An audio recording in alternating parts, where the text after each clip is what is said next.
Good afternoon, everyone. Welcome to panel 3. Unfortunately, our chair, Ahmed Al-Baskaki, is not able to chair this session, so this honor is to me. My name is Ab Boom. I'm representing TAPA EMEA. TAPA stands for Transported Asset Protection Association.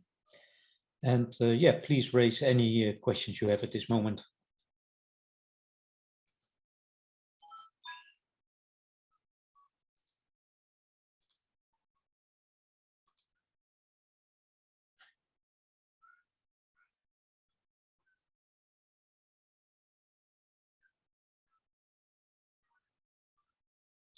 Can I ask the panel members to introduce themselves? Sure. Thank you very much. My name is Dion Pugan. I'm the Senior Manager for Inspected and Regulatory Compliance at SAPRA. Thank you very much. Yes, thank you. My name is Nolofo Tipe. I'm the Legal and Corporate Secretary of the Botswana Medicines Regulatory Authority in Botswana. Thank you. Good, thank you very much. I think we're also missing Christian. I think you were connected to her, Dion. Do you know if she will join us? Not at this current moment, thank you. Okay.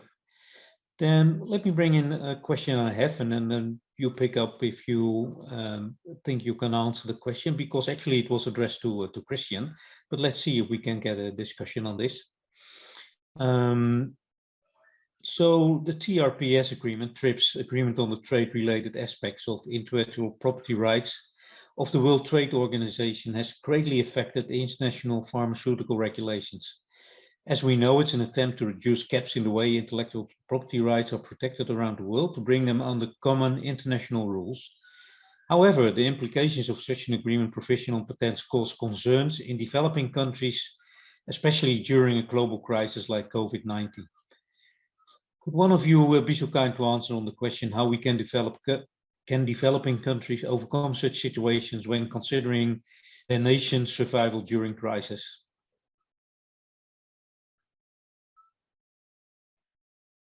Can you just repeat that last part just to be sure about what the question is? The question is actually, how can developing countries overcome such situations when considering their nation's survival during crisis? And that's then related to the TRIPS agreement. So the trade regulated aspects on intellectual property rights of the WTO.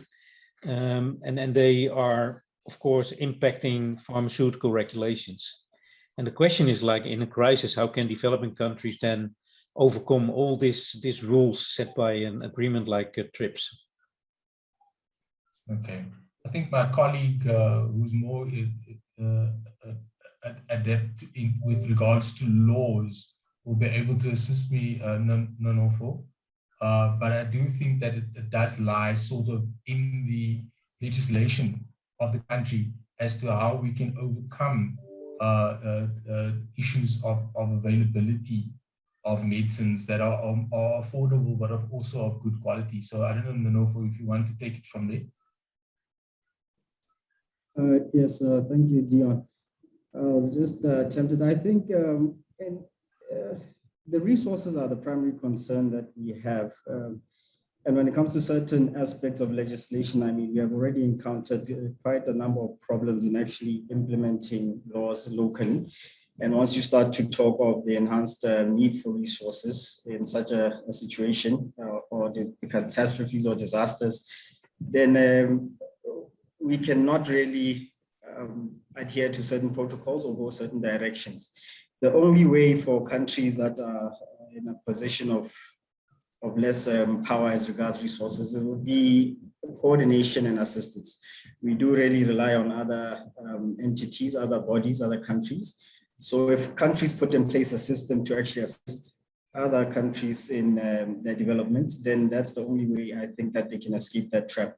Otherwise, focus and emphasis will always be on surviving the issues at play and then moving on to the regulations. I think as smaller countries, what they may do is not get lost in the fight, but also point out and lobby to say, look, we are here, we do want to participate. Are there avenues for participation? that is the one way I think they can approach it. Otherwise, it is quite difficult to implement during this time. Thank you very much for that, Novo. So I have another question here out of the audience. So the mere existence, it's to you, Novo, the mere existence of legal frameworks defining the pharmaceutical sector do not guarantee complete absence, of illegal, substandard and falsified products, as well as illegal establishments in the pharmaceutical chain. Can you hear me? Yes, yes. Yeah. Okay. And the question is, in your opinion, what are the possible reasons for the deficiencies in the pharmaceutical chain? Yes. I think the primary deficiency, apart from legislation, we do tend to get drawn into legislation, and rightly so, because it sets the framework for what we do. But one of the other ways in which we can actually mitigate such dangers is more around the issues of alignment. How are we tracking our medicines, medical products, right from the point of manufacture up to the point where they're now being used. So this can be achieved in other ways. Information sharing, alignment of thoughts and ideas around countering issues that exist, so that we standardize the processes by which we actually track these issues. And then secondly, information sharing from the perspective of understanding what is a trouble area. What have we found in our country that you must look out for in your own country? Apart from legislation, what we just need to ensure is that we can share and have platforms for sharing. And currently, there is great room in terms of technology for enhancing the efficiency with which we actually move this information around. And I think that is where our focus should be, moving into the new world, tracking what is right, so that it becomes very easy to know what is not supposed to be part of the system. I think that's how we can approach it.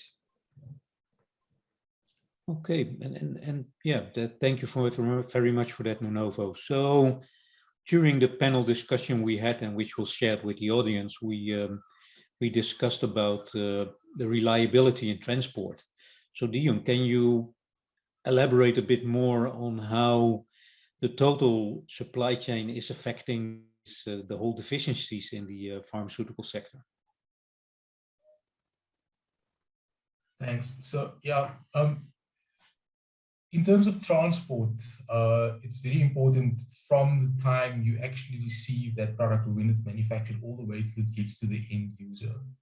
And it's up to the supply chain players as well as the authority to ensure that there are specific standards that are required, and to ensure that there is control for that particular product. So by the time it reaches the end user, it is both fit for purpose and won't cause any harm, and actually do what it is supposed to do. So it's very important. But as I said, it's the responsibility of both the role players in the supply chain as well as the authority within that country to ensure that the end user gets the treatment that they need.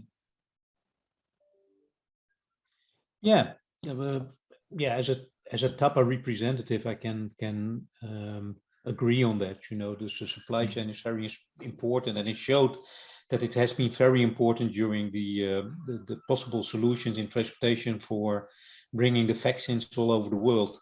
So Novo, how did you experience that period of time? Did the whole supply chain impact the availability of vaccines in developing countries? Yes, it was quite a difficult time.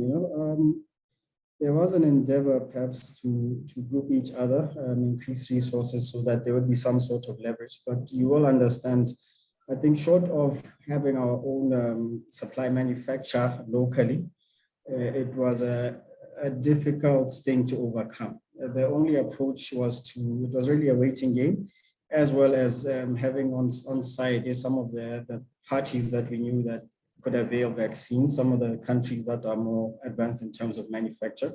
We did try to get closer to those as our counterparts to say, look, we need assistance. And it can also benefit you. I mean, it does not benefit anyone if we have a world catastrophe or disaster that can be stopped. If we do not share those resources, it may actually get worse before it gets better for all of us.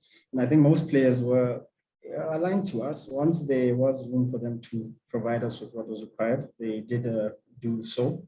And we kept on just trying to make sure that people observe the usual in terms of taking care of themselves, masks and sanitizing and what we could do locally. Yes. Yeah. Good. I have a question to you, Dion. So seeing now all the legal and regulatory compliant measures we have on pharmaceutical, do you think that gives us enough guarantee to get medicines and vaccines in the right way in the developing countries, or do we still see a challenge there?